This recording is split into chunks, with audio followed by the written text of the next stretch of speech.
अस्सलामुअलैकुम। Welcome back to 3D kids stories. ये कहानी है एक समझदार बादशाह की, जिसने अपने बंदरों की एक तालाब के भूत से जान भी बचाई और उनको पानी भी मैसर आया। तो आइए फिर कहानी को शुरू करते हैं। एक घने जंगल में बंदरों का ग्रोह रहा करता था। उन बंदरों का बादशाह बहुत अक्लमंद और समझदार था। उसने एक दिन सब बंदरों को अपने पास बुलाया और उनसे कहा, मेरे प्यारे बंदरों, हम खुशकिस्मत हैं कि हम इस खूबसूरत जंगल में रहते हैं, मगर ख़बरदार, मेरी एक बात कान खोल कर सुन लो कि इस जंगल के तालाब में एक खौफनाक भूत रहता है जो बंदरों से इंतहाई नफरत करता है। अगर तुम वहाँ जाओगे तो हो सकता है कि वो भूत तुम्हें खा भी जाए। इसलिए तुम जब भी वहाँ जाओ, मुझसे बगैर पूछे ना जाना। अगले दिन एक बंदर को प्यास लगती है। वो तालाब जाता है तो उसे बादशाह की बात याद आती है। वो बादशाह के पास जाता है और बोलता है कि उसको प्यास लग रही है।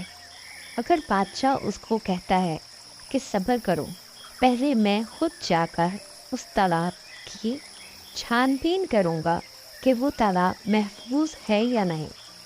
अगले रोज़ बादशाह अपने कुछ सिपाहियों के साथ उस तालाब में जाता है और उस तालाब की छानबीन करता है।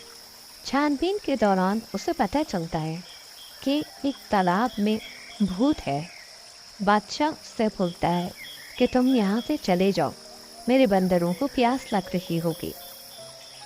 भूत उसको कहता है कि ये मेरा तालाब है, मैं यहाँ से कहीं नहीं जाऊँगा, और अगर तुम्हारे बंदर यहाँ आएंगे पानी पीने तो मैं उनको खा जाऊँगा।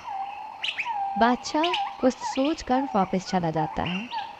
वो बंदरों को समझाता है कि इस तरीके से भूत उन्हें जान से मार देगा, लेकिन पानी नहीं पीने देगा, और पानी पीना हमारी ज़रूरत है। उसने इस बात का एक हल निकाला। उसने बंदरों को कहा कि जाओ और जाकर लंबे लंबे बांस के डंडे ढूंढ के लाओ। सारे बंदर जल्दी जल्दी भाग भाग कर बांस के डंडे ढूंढ कर लाए। उसने उनको पुरानी झाड़ियों से बांधकर एक लंबा पाइप बना दिया और वो पाइप एक पहाड़ से नीचे रख दिया ताकि बंदर ऊपर से खड़े होकर तालाब का सारा पानी पी सकें। इस तरह सब बंदरों ने पानी पिया और खूब खुश हुए। इस तरह बंदर बादशाह ने अपनी समझदारी और अक्लमंदी से अपनी सारी रियाया का दिल भी जीत लिया और भूत को शिकस्त भी दे दी।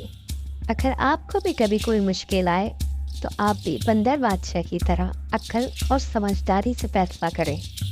कहानी अच्छी लगी हो तो 3D किड्स स्टोरी को लाइक, सब्सक्राइब और शेयर ज़रूर करें।